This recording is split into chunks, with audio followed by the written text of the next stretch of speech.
এই পাতুরিতে আমি একেবারেই পেঁয়াজ আর এই আদা দিবই না, আর মরিচের গুঁড়াও দিব না।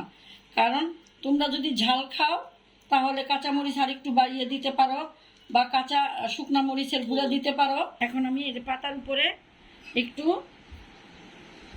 উপরে আমি এই যে একটুখানি এই এই পাতা দিয়ে তারপরে একটা কই মাছ এইভাবে বিছিয়ে দিব, আর উপরে আবার আরেকটু পাতা এরকম করে কই মাছের গায়ে দিয়ে এইখানে একটা কাঁচামরিচ দিয়ে পাতাটা এইভাবে একটু বটে নিব।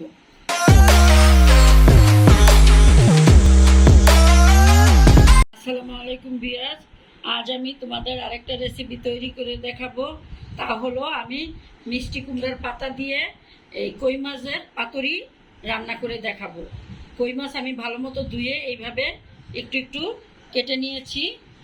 এখানে বুঝতে পারতেছ হাফ চামচের থেকে কম লবণ আছে, আর হাফ চামচের থেকে কম হলুদ আছে। এই হলুদ আর লবণটা আমি মাছে ভালো মতো মাখিয়ে রাখবো, একদম সুন্দর ভিতরে যাতে ঢুকে এইভাবে আমি মাখিয়ে রাখবো। তোমরা চাইলে পাতুরিতে যদি হলুদ খেতে না চাও তাহলে না দিলেও চলবে, কিন্তু একটু হলুদ হইলে দেখতে ভালো লাগে, সাদা সাদা দেখতে ভালো লাগে না। এটা আমি রেখে দিব একদম 10 থেকে 20 মিনিটের জন্য রেখে দিব। রেখে দিয়ে আমি এই ফাঁকে এই মিষ্টি কুমড়ার পাতা এইভাবে কেটে নিব, ডাঁটি ছাড়া ভালো মতো এইভাবে ভালো মতো পরিষ্কার করে ধুয়ে নিব। আমি মিষ্টি কুমড়ার পাতাগুলো ভালো মতো ধুয়ে পানিটা একটু শুকিয়ে নিয়েছি। এখন আমি প্রতিটা মিষ্টি কুমড়ার গায়ে হালকা করে একটু লবণ মাখবো, কারণ লবণ মাখলে পাতাটা একটু নরম হবে, আর তাহলে আমার মাছটা পেঁচাতে সুবিধা হবে। এইভাবে করে আমি বাকি পাতাগুলোতে সব একটু লবণ মেখে নিই, আর পাতাটা খেতেও ভালো লাগবে। আমি এইখানে 2 চামচ পোস্তদানা, চা চামচের 2 চামচ পোস্তদানা, তারপরে কালো সরিষা 2 চামচ, 2 চামচ নারিকেল, 1 কোয়া রসুন, আর 4-5টা কাঁচা লঙ্কা বেটে নিয়েছি খুব ভালো মতো। এখন আমি এটার সাথে ওগুলা মেশাবো। এই পাতুরিতে আমি একেবারেই পেঁয়াজ আর এই আদা দিবই না, আর মরিচের গুঁড়াও দিব না। কারণ তোমরা যদি ঝাল খাও তাহলে কাঁচা মরিচ আর একটু বাড়িয়ে দিতে পারো, বা কাঁচা শুকনা মরিচের গুঁড়া দিতে পারো। হ্যাঁ, আমি এটা দিয়েই করব এই পাতুরিটা। আর একটু সরিষা তেল দিয়ে আবারও আমি মেখে রাখবো একেবারে 10 মিনিটের জন্য। একটু বেশি সময় মেখে রাখলে মাছটা খেতে ভালো লাগে। ভালো মতো মেখে এই রেখে দিব আমি 10 মিনিটের জন্য, মশলাগুলো যাতে সবগুলোর গায়ে গায়ে ভালো মতো লাগে এটা খেয়াল রেখে ভালো মতো এই যে মশলাগুলো রেখে আমি রেখে দিলাম। আমি আবার 10-15 মিনিট পরে আসবো। বিয়াস, আমি একটা ব্যাটারের জন্য এইখানে 1 চা চামচের উঁচা বেসন, ছোলার বেসন একটু হালকা ভেজে নিয়েছি, 1 চা চামচ উঁচা চালের গুঁড়া, আর একটুখানি হলুদ, একটুখানি চিলি ফ্লেক্স, একটুখানি জিরার গুঁড়া, অল্প একটু লবণ। তোমরা দেখেই বুঝতে পারতেছো একটু একটু আমি এটা একটু পানিতে ব্যাটার করে নিব, ওই পাতুরির জন্য আমি পাতাতে যাতে একটু লাগাতে পারি। একটু বেশি ঘনও না আবার বেশি পাতলাও না, একটা ব্যাটার করব এইভাবে। আর এই ব্যাটারে আমি একটুখানি তেল দিয়ে দিই, অল্প একটু। এই যে দেখো ব্যাটারটা ঠিক এরকম হবে, এই যে এরকম হবে। ব্যাটারটা ভালো মতো মেশানো হয়ে গিয়েছে। এখন আমি ব্যাটারটা এখানে রেখে এই যে আমার মাছটা আমি কতগুলো আরও এই মিষ্টি কুমড়া পাতা চিকন চিকন করে কেটে নিয়েছি, মাছের সাথে মিশিয়ে দিব। ভালো মতো মেশাই।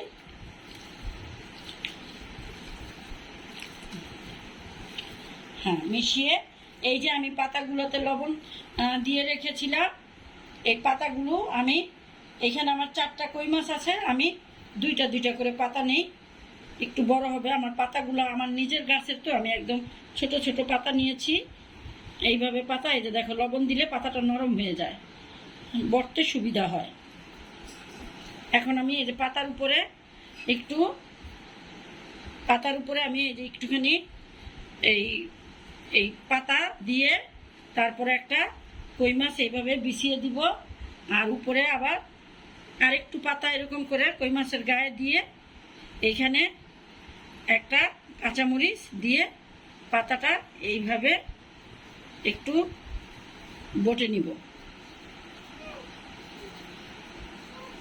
বটে নিয়ে এইভাবে করে সবগুলো আমি করি, তারপরে আমি ব্যাটারটা লাগাবো। আগে আমি এটা পেঁচিয়ে নিই। মাছে আমার মিষ্টি কুমড়ার পাতা মোড়ানো হয়ে গিয়েছে। এখন আমি চুলায় চলে যাব ভাজতে। তার আগেই আমি ফ্রাই প্যান দিয়ে রেখেছি। ফ্রাই প্যানটা আমার গরম হয়ে গিয়েছে। আমি একদম অল্প তেলে মাছটা ভেজে নিব। আমি তেলটা দিয়ে দিয়েছি। আমার কড়াইটা যেভাবে গরম হয়েছে, তেলটাও আমার এতক্ষণে গরম হয়ে গিয়েছে। আমি সব সাইডে এই পুরটা দেব না, যেই সাইডে আমার পাতাটা মুড়িয়ে রেখেছি যাতে খুলে না যায়, ওই সাইডটা আমি এইভাবে পাতাটা লাগিয়ে আমি তেলে দিয়ে দিব। আমার এই চুলাটা একদম লোয়ে রাখতে হবে, যাতে মাছটা আমার একদম লো আছে ভাজতে হবে। আমি 2 হাতটা লাগালাম, দিয়ে ঠিক যেই সাইডে আমি পুরটা দিয়েছি ওই সাইডটা আমি এখানে দিয়ে দিব।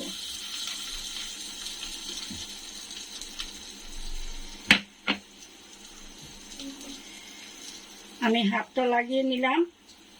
তোমরা ভেবো না আমার হাতটা ধোয়াই আছে।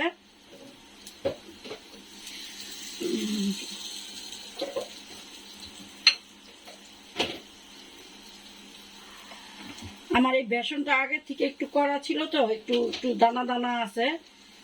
তোমরা একটু মিহি করে নিও, তাহলে সুবিধা হবে।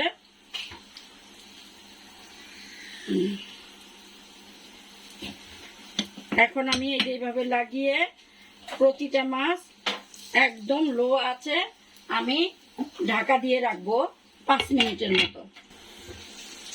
দেখো আমার ওই সাইড সম্ভবত ভাজা হয়ে গিয়েছে। খুব সুন্দর একটা ঘেরান বের হয়েছে। এটা একটা চামচ দিয়ে উল্টাবা না, তাহলে ভেঙে যেতে পারে। এইভাবে আরেকটা চামচ দিয়ে দেখো কত সুন্দর হয়েছে।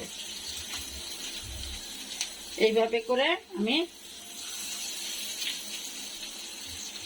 উল্টিয়ে দিলাম আস্তে আস্তে সবগুলো। পাতুরি অবশ্য সব মাছ দিয়েই খাওয়া যায়, ভালো করে রান্না করলে সব মাছ দিয়েই ভালো লাগে। আমি আবারও এটা ঢেকে দিব প্রায় 5 মিনিট না, এবার আমি ঢেকে দিব 3 মিনিটের মতো। দেখি আমার মাছটা হয়েছে কিনা। এখন না, আরেকটু হোক, এই পাতাটা এখানে একটু পোড়া পোড়া হবে। এই পর্যায়ে আমি একটু চুলাটা বাড়িয়ে দিব, পাতাটা যাতে একটু পোড়া পোড়া হয়। এখন হোক, এখন আর আমি ঢাকা দিব না। আমি ঠিক যেরকম চেয়েছি আমার মাছ পাতুরিটা হয়ে গিয়েছে। আমি তোমাদের নামিয়ে পরিবেশন করে দেখিয়ে দিব। আমার মিষ্টি কুমড়া পাতা দিয়ে কই মাছের পাতুরিটা হয়ে গিয়েছে। দেখো, দেখতে কত ভালো লাগতেছে। আমি ভিতরে তোমাদের একটু কেটে দেখিয়ে দিই মাছটা কেমন হয়েছে। দেখো কি সুন্দর, আর অনেক ঘেরান বের হয়েছে। এটা গরম গরম ভাতের সাথে খেতে অনেক ভালো লাগবে। এই যে মাছটা আমার দেখো পুরা হয়ে গিয়েছে। এটা গরম গরম ভাতের সাথে তোমরা ঠিক এইভাবে একদিন এই মিষ্টি কুমড়া পাতা দিয়ে কই মাছের পাতুরিটা বানিয়ে খেয়ে দেখো। ভালো লাগলে আমাকে লাইক, কমেন্টস এবং সাবস্ক্রাইব করে আমার পাশে থেকো। আল্লাহ হাফেজ।